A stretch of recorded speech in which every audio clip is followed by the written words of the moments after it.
सह्याद्रीच्या कुशीत धुक्याच्या मिठीत लपलेलं एक गूढ आणि भव्य रूप हेच आहे माळशेज घाटाजवळील थेटपी गावाच्या परिसरात. काळू नदीचं पाणी जेव्हा 1200 फुटांवरून खाली कोसळतं तेव्हा निसर्ग स्वतःचं सर्वोत्तम दृश्य उलगडतो.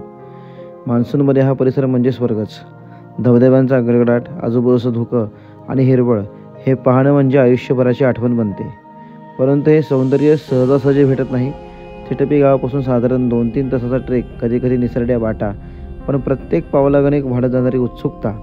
या प्रवासात नुसती वाट नाही तर अनुभूती असते, शांततेची, निसर्गाशी एकरूप होण्याची. जर तुम्ही ट्रेकिंग प्रेमी असाल किंवा निसर्गाच्या अद्वितीय सौंदर्याचा अनुभव घ्यायचा असेल तर एकदा काळू धबधबा नक्की पहा.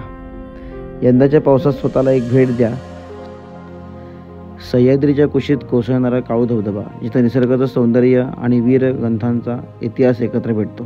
पण या धबधब्याच्या आसपास फक्त पाणी नाही तर आहे इतिहास, शौर्य आणि सह्याद्रीचे अजरामर गड. सर्वात जवळचा आणि भव्य हरिश्चंद्रगड. हजारो फुटांवरून खाली कोसळणाऱ्या काळू धबधब्याच्या मागे उभा आहे तो कोकण कड्याचं भयचकित करणारं दृश्य. नंतर पुढे नाणेघाट, जिथून सातवाहन काळात व्यापार चालायचा. खडकात कोरलेली लेणी, शिलालेख आणि डोंगरवाटा, इतिहासाची एक जिवंत भेट आपल्याला पाहायला मिळते.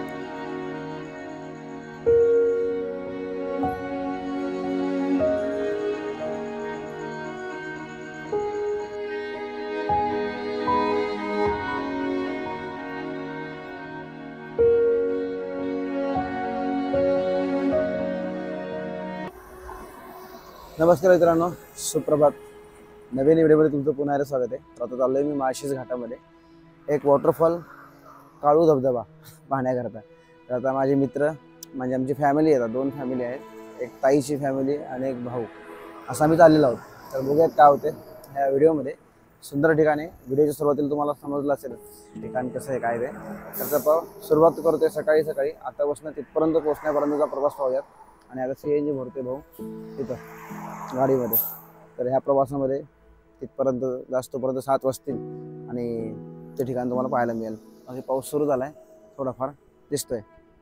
तर जोयात बघत काय होतंय.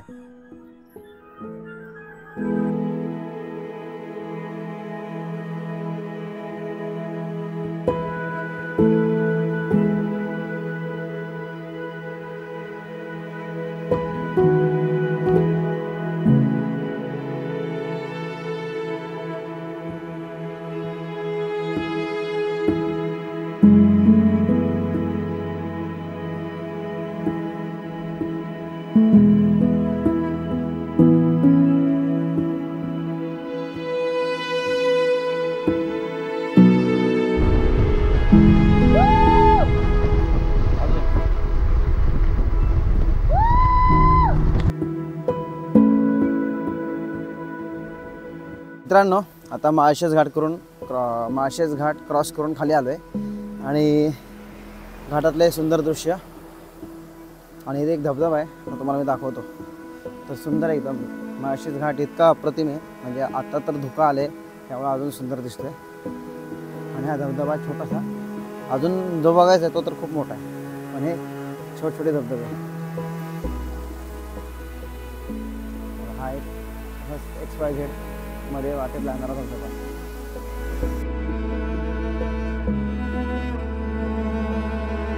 गुड मॉर्निंग मित्रांनो.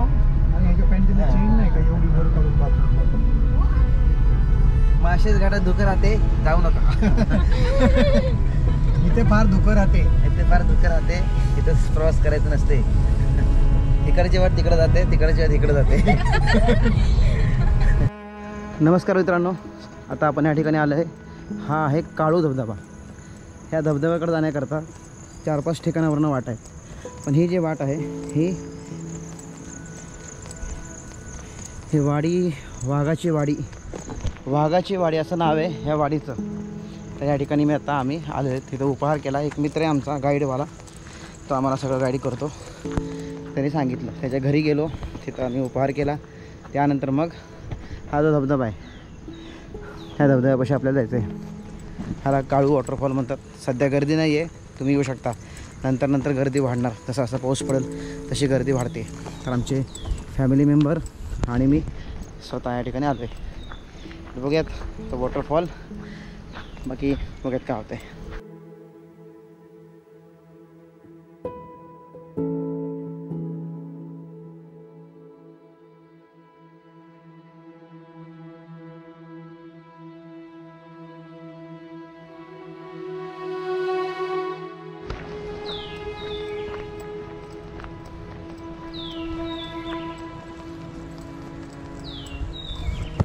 वॉटरफॉल यायचं म्हटलं की जंगल लागतं, छोटासा ट्रेक करावा लागतो 3-4 किलोमीटरचा साधारणतः तेवढंच असणार आहे, कारण की समोरच वॉटरफॉल दिसतं आपल्याला अगदी नजरेत. तर 3-4 किलोमीटरचा ट्रेक हा करावा लागतो. बाकी सुरुवात झाली आता ह्या वॉटरफॉलला, अजून माळशेज घाटामध्ये दिसलं नाही आम्हाला काही, धुकं जास्ती होतं म्हणून. पण जसं इथं आलं ना तर स्वर्ग एकदम. माझ्या बऱ्याच मित्रांना सांगितलं नाही, माझ्या ऑफिसमधले मित्र आहेत त्यांना सांगितलं नाही मी इथे येणार आहे, कदाचित माझ्या नावाने शंख करतील ते. आता असो, व्हिडिओ पाहिल्यावर तोपर्यंत नाही करणार. आज आलो आहे फॅमिलीबरोबर, मित्रांबरोबर यायचा योग आता. बघू आता परत नेक्स्ट टाईम.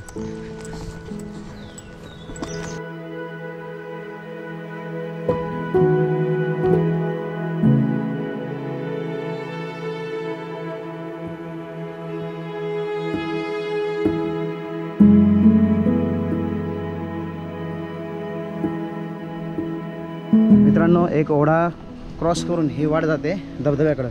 आता ओढा क्रॉस केला, त्याला पाणी कमी होतं, त्यामुळं क्रॉस करता आला.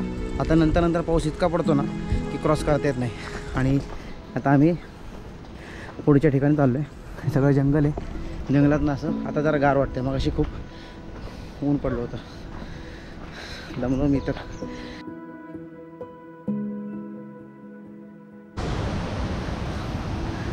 वॉटरफॉलला समोर जायचं आपल्याला. आणि या ठिकाणी जर तुम्ही येणार असाल तर फुल पॅन्ट फुल शर्ट घालणं गरजेचं आहे. खूप मच्छर आहे, तुम्हाला दाखवतो. हे असे मच्छर असतात.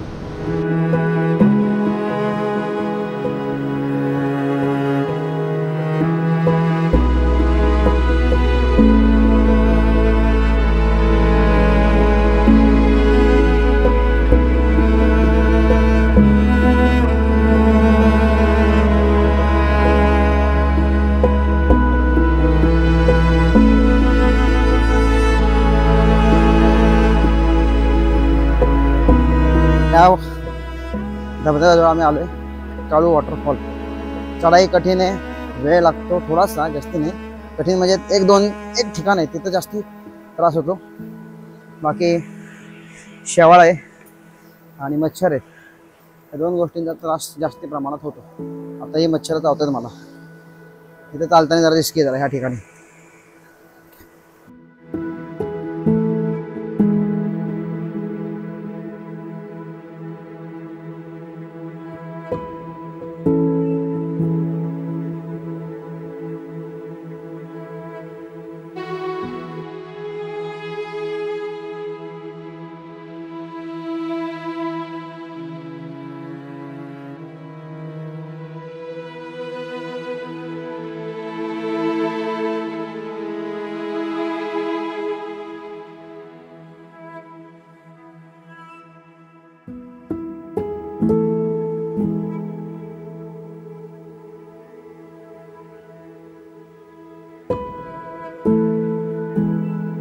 मित्रांनो, आमचा वॉटरफॉलचा ट्रेक पूर्ण झाला आणि आमचं मस्तपैकी आतमध्ये पाण्यामध्ये खेळणं पण झालं पूर्ण.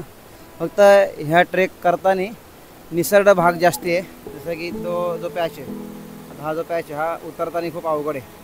ह्या ठिकाणी जरा सावकाश यावं लागतं. त्याशिवाय जेव्हा पावसाळ्यामध्ये अजून निसर्ग होतं, काही ठिकाणी जाताना खूपच अवघड आहे. त्यामुळं शक्यतो हा ट्रेक करताना पाऊस कमी असेल अशा वेळी करायचा. आता पाऊस वाढणार. आज आम्ही आलो आहे, आजची तारीख, आता आजचा दिवस जो आहे हा महिना आहे जून महिना. जुलैमध्ये भयंकर पाऊस पडतो. जुलैमध्ये जेव्हा पाऊस पडतो त्यावेळी मग असं उतरणं चढणं ह्या गोष्टी अवघड जातात. हा ट्रेक झाला पूर्ण. आता आम्ही खाली चाललो आहे. जाताना बघू खाली गेल्यानंतर काय काय गोष्टी करतायत त्या गोष्टी दाखवणार. आणि त्यानंतर मग आम्ही आता सरळ असं पाण्याप्रमाणे उतरत खाली जायचं आहे आम्हाला. तिकडं आपलं गाडी लावलेली. जे असे एकदम हट्टे लुकडे माणसं आहेत त्यांना काही हरकत नाही, कुठूनही कशाही सापटीतनं कसंही जाऊ शकतात. पण जे असे जास्ती जाड लोक आहेत त्यांना हा ट्रेक जरा थोडा मुश्किल, 2-3 ठिकाणी, जास्ती नाही. बाकी हा पाण्याचा वेग वाढला की माणसांना इथे येतच येत नाही, वरनं भयंकर पाणी येतं. चलो जात खाली बघत काय होतंय.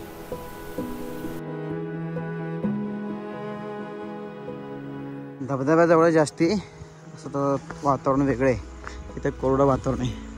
हा बघा माळशेजचा घाट इकडंच आहे. ह्याच घाटातनं आम्ही खाली खाली आलो. तुम्हाला दाखवतो या ठिकाणावरून झूम करून. हा आहे भैरवगड. दिसते तो सुळका तुम्हाला छोटासा. हा सुळका शेवटचा इकडला बघा.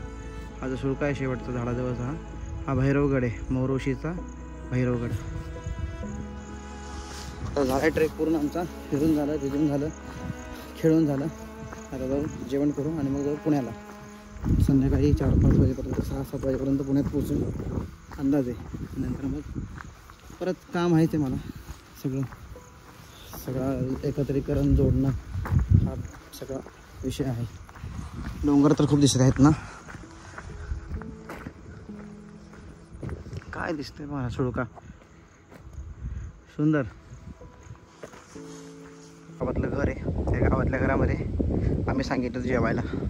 त्यात आमचं जेवणाचं तयार केलं असेल ते जेवण करायचं आता.